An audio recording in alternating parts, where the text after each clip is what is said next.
Welcome back to the channel. In this video I want to share with you some techniques that you can use to help yourself get over, transform anxiety.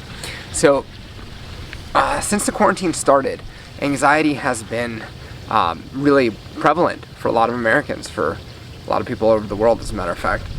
And there's some quick, simple techniques that I'm going to be sharing with you in this video series that can help you rather quickly. So in the first video, I'm going to be sharing with you the phobia process from NLP and when it's appropriate to use that, when it's not. Even if you don't have a phobia, that technique may help you. We're also going to be going over how to change or soothe the anxious feelings themselves using the spinning technique. And we're going to be going over techniques to calm anxious internal dialogue. And lastly, we'll be talking about how to use anchoring and taking all of the techniques that I've just mentioned and how to actually use them deliberately to actually get over the anxiety that you've been experiencing. So if you're experiencing stress, worry, anxiety, if you've dealt with or tried to apply NLP techniques before to help yourself, in this video series I hope to show you a very systematic, methodical way rather, to apply these techniques and hopefully find yourself feeling a lot more better shortly hereafter. Stay tuned, make sure you like, comment, subscribe, hit the bell to get more videos like this one, and watch all of the videos in this video series. So the first technique that I want to share with you in this series is the phobia process, because the phobia process is going to be the most useful technique for really intense emotional experiences. So if you're experiencing very intense anxiety, perhaps panic, or perhaps even a phobia, right? The phobia pattern is going to be very useful for you. And typically what you want to do this exercise correctly is to run the phobia process on the initial event that caused this type of negative affect, this negative emotional experience that you're having. And the process is really simple. It starts with a double disassociation and then a scramble, essentially a rewind. So a double disassociation is when so if you think about, we can experience memories in one of two ways, where you can either be in the memory, seeing through your own eyes, that's associated, or you can be seeing yourself like you're looking at a picture or a movie of yourself in the memory. Well, typically when you're associated, seeing out of your own eyes, typically that experience is more intense. So it's a good idea to be associated to positive memories, and a pretty good idea to disassociate from negative ones. Now, so the phobia process starts with a double disassociation, right? So you step out of the experience, you see yourself in the experience, then you also step out of that again and see yourself watching yourself in the experience. The reason that we disassociate twice, if you were to disassociate one time from that experience, you will diminish the negative feelings. However, for really intense emotions, when you disassociate again, you do a double disassociation, it takes all the sting out of that negative experience. So by double disassociating, you're changing the way you perceive that stimulus. You still have the same stimulus in the form of that memory, but the way you perceive it has changed. And when you've changed your perception of it, it will change how you feel about it. Couple of key pointers here. The reason that memory is so intense is because you are overly associated into it. So when you do this exercise, it's important that you really create the disassociation. You must actually step out and stay out of the experience, and then step out and stay out again as you're watching yourself. I was running a client through this the other day, and I could tell because her emotional affect hadn't changed. And so I asked her, I said, are you watching yourself watching the experience, or are you getting sucked into the experience? And she kept finding herself getting sucked in to the experience.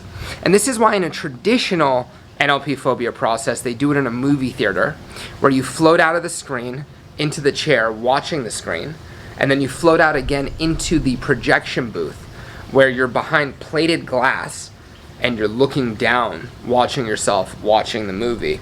And the practitioner will use language to keep you in the booth.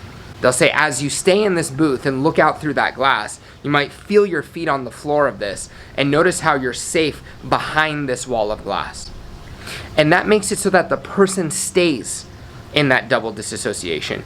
You might want to do something like that similarly for yourself when you run this exercise, so that you stay in that double disassociation, or, of course, hire a coach or work with someone to have them guide you through it that can make sure that you stay in that dissociated place while you review that negative experience. So once you're in that double disassociation, you're looking at yourself watching the movie, you're going to have that individual play the movie out from beginning to end while you're up in the screen. And it's the most important part here is not actually that you play it from beginning to end. It's that when the movie goes to the scene after the negative event was over, you play the movie to when it was after the negative event, everything had calmed down, it was okay, it was safe again, and then you go to before the negative event had happened. You're going to associate into the end of the movie and then run it backwards in the span of about 1.5 seconds. So you're going to float back down into you watching the movie, float back into the end of the movie, and then rewind it really quickly back to the beginning. So it's going to go, oftentimes when I'm working with a client, I'll use my best impression of a rewind sound to give them an idea of how fast I want them to do this. So you'll see everything moving backwards. You hear all the sounds going backwards, all the way back to before the event had happened. And so you'll rewind it back to the beginning really fast in about 1.5 seconds like this. All the way back to the beginning. Now, open your eyes, break state. Break state is a pattern interrupt. We want to separate your neurology from what just happened. So you're going to look around the room, you're going to get up, you're going to have a glass of water, and you're going to run this pattern 3 to 5 or as many times as it takes, in order so that when you think about the memory, you can't get the bad feelings back. And it can be as little as 1 time that it happens. The most I've ever seen it take is 11. However many times it takes for you to diminish the intensity of the feeling, do it that many times. Now, when I first started doing this work with people, I would run them through the pattern. I did all the steps right, and sometimes it would work and sometimes it wouldn't work. And so I began to wonder what was the difference here. So I learned that while a process will work and it will work well, and if it doesn't work, it's because of either the person has a positive intention in staying the same way. There's a quote-unquote secondary gain and them not changing. Or it's a wrong technique for the situation. So what do I mean by secondary gain?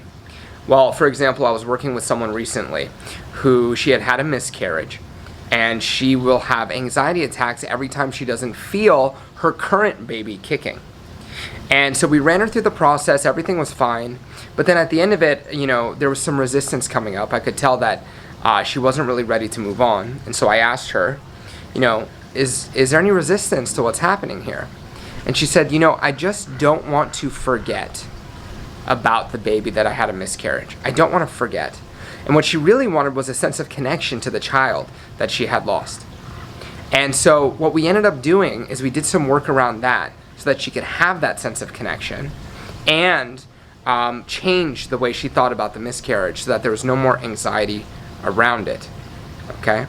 So do the technique. The technique works well. You might have to root out some positive intention, and oftentimes we hyper-focus on negative events because we don't want them to repeat. That can be common. But this is one technique to remove intense and negative emotions. This is Steve Andreas in his PTSD course calls this the core of the PTSD process, that if you get someone to do this with any of their traumatic memories, it will take the sting out of their trauma. Now, I'm not a therapist, however, Steve was. And so, I'm not here to diagnose. I can't tell you how to treat mental illness, but I do know that this technique has been used effectively for those types of processes. So make sure you like, comment, subscribe, hit the bell, and let me know how you get on with the exercise. In the following videos, we're going to be talking about the different ways to deal with anxiety. So make sure you stay tuned. and I look forward to seeing you shortly.